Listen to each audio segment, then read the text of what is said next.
The European institutions work in 24 languages.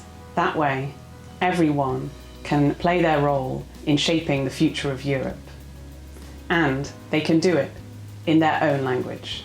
EU interpreters work hard to ensure multilingualism. This means that a European citizen speaking Romanian, for example, can be understood in English, and that a Greek speaker can be interpreted into, say, Finnish at the Court of Justice of the European Union, at the European Commission, at the Council of Ministers, and at the European Parliament.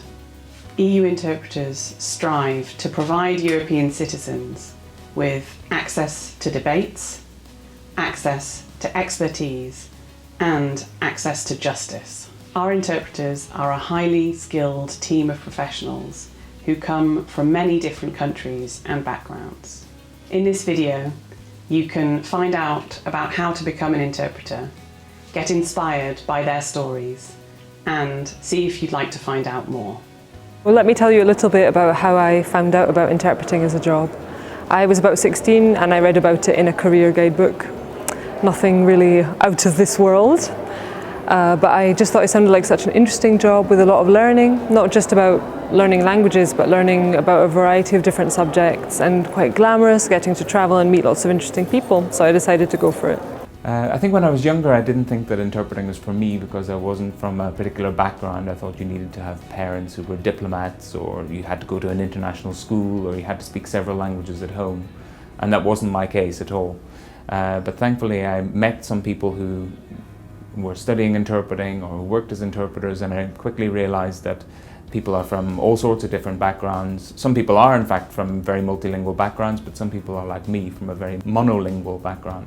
You have to have languages, obviously, but you can just learn them at school or university, or by living or working in a country. It doesn't matter how you get the languages, you have to have them. I studied French and Italian at university, and when it came to deciding what I wanted to do with my life, I didn't want a job that would allow me to just use my languages occasionally. I started out in Australia at the University of Sydney, where I did a Bachelor of Arts with French and German and a Bachelor of Laws. And as I got through my law degree, I realized that I was interested in modern languages rather than in becoming a lawyer. Working at the court has then given me the opportunity to combine both of these backgrounds. I passed the EU's accreditation test, which meant that I could work for the Commission, for the court, and for the European Parliament. The things I like about being an interpreter include the variety of subjects that you're faced with on a daily basis. Every single meeting is different.